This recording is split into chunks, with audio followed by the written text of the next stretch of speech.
prayer will be Monday, Thursday. This year, we're not celebrating the Last Supper together, but we are expecting to do so next year and in the following years. So we thank God for all His grace and all His mercies, and we ask that we continue to lift up one another. Amen. So we continue in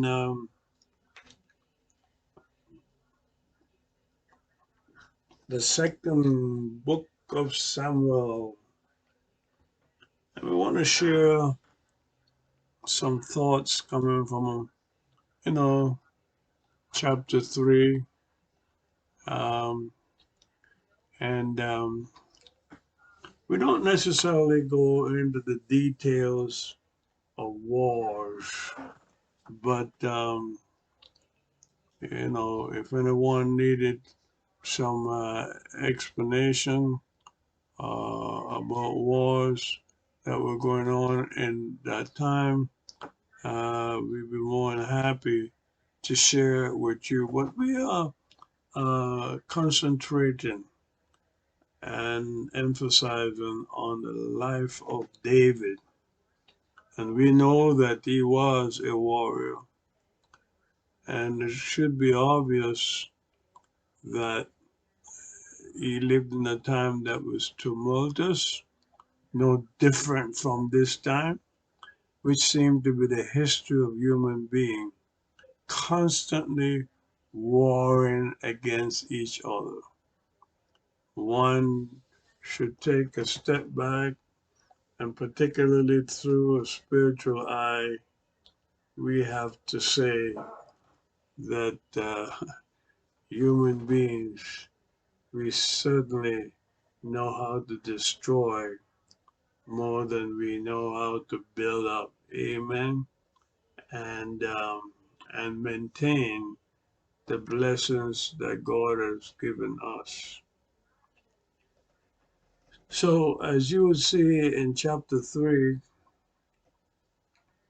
there was a long war, a constant war between those who were loyal to Saul and those who were loyal to David. And it kept going on. And during that time, they're still fighting with the Philistines and other people. And in this chapter, it is clear that the realization to some of the people, now we have a king, uh, whether we accept him or not, particularly those who are loyal to Saul, we would never be strong enough to be the nation that God would have us to be if we fight among ourselves and then we have enemies also attacking us and we're attacking them in order to be safe. And there's so much implications here of what makes sense, what would make sense, that oftentimes we as humans do not use. War is tragic by any account. And warring among your own people, what we call civil war, is just doubly awful. So this constant war now between those who are loyal to Saul and those who are loyal to David kept going on. And it went on for a while because when you look at verse 2, you see how many children were born to David while he was living there in Hebron. And while he was living there in Hebron, it meant that the country was not united, it was divided. And so he was there quite a while, being anointed king of the south, the southern part of Israel, while uh, David's son was anointed king over the northern kingdom. Ishbosheth, Saul's son, was anointed over Israel, the northern part of Israel called Israel, while David was in the south. By far, the northern kingdom had more tribes, had more people, and we can assume safely that was stronger militarily. But David withstood and maintained, held on to the southern portion of Judah anyhow. Now, the general there that Ishbosheth had, Abner, he is a very interesting person in all of this and in the life of David, as we would see. He, though at this point, really came to realize the futility of a divided kingdom and recognized that God had anointed uh, David to be king, not Ishbosheth, the son of Saul. And so, finally, he said to Ishbosheth and the rest, God's intention was for David to rule the entire land, all of Judah and the northern kingdom, from Dan to Beersheba. And so he just came out strongly and said to David, doesn't the entire land belong to you? Make a solemn pact with me, and I will help turn over Israel to you. Part of what we see constantly happening in the life of David, there was a lot of intrigue, a lot of false loyalty or people changing side. David is completely astute in all of this. He, he trusted but so much and wasn't anybody's fool, so to speak. So,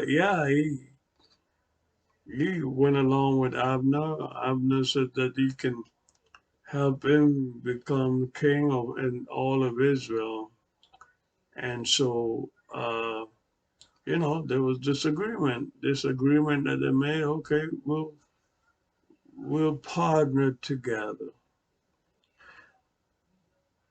When you think about intrigue, when you think about double crossing, when you think about um, people being disloyal or people changing from side to side, when you think about people not being trustworthy, when you throw all of that into the mix, you realize that anybody, whoever you may be, all of us need support.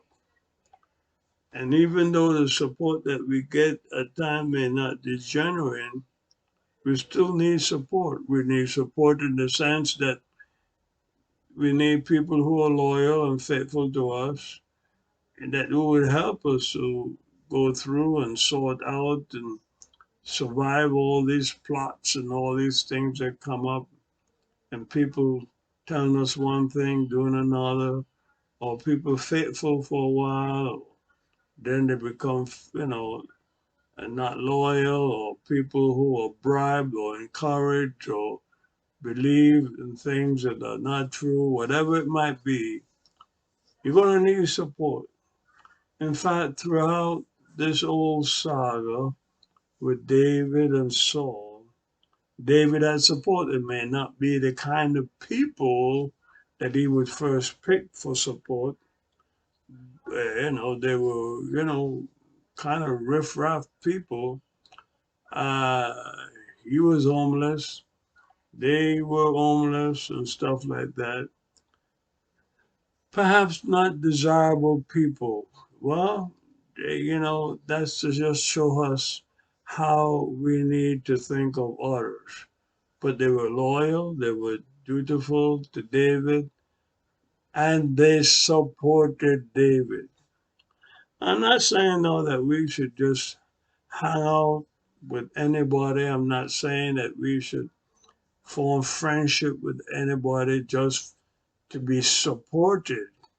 I am saying that many times our support comes from places and people that may not necessarily be the people that we would pick if we had a choice. So as long as they're not doing evil stuff, as long as they're not doing, God forbid, unethical or illegal stuff, sometimes we end up being supported by others who may not be the most desirable people in the world. So that's, continue now with now that David is anointed king.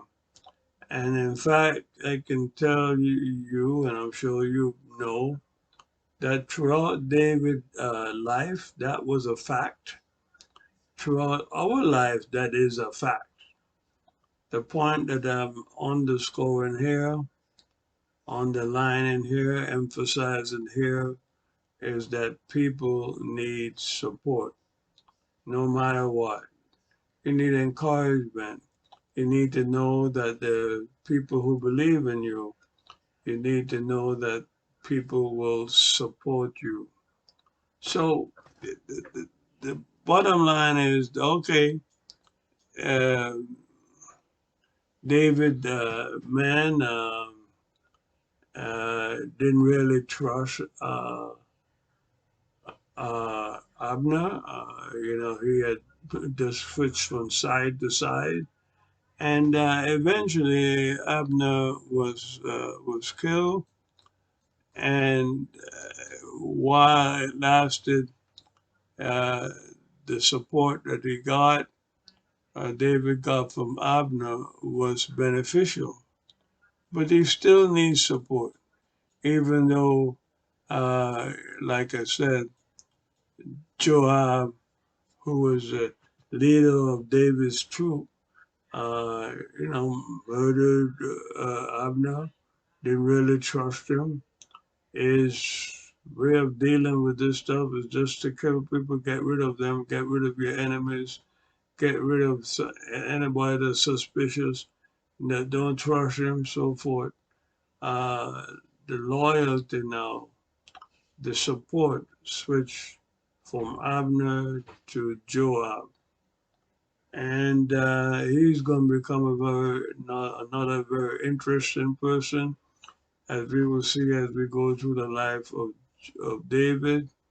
And eventually, as we see in chapter 3, uh, David became the king of all of Israel.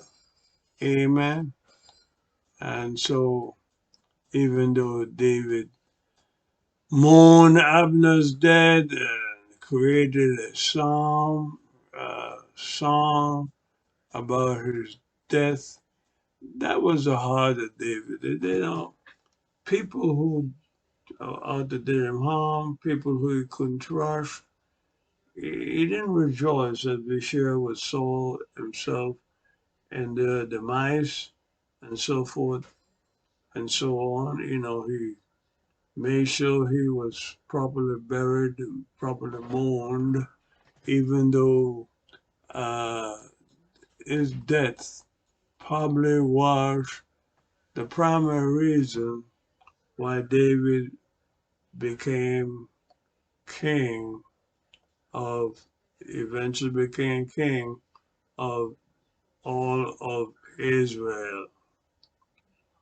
But David, if you look at the very last chapter, 3 and verse 39, you see that David was still somewhat suspicious of Joab and some of the strong guys around him, definitely his two sons.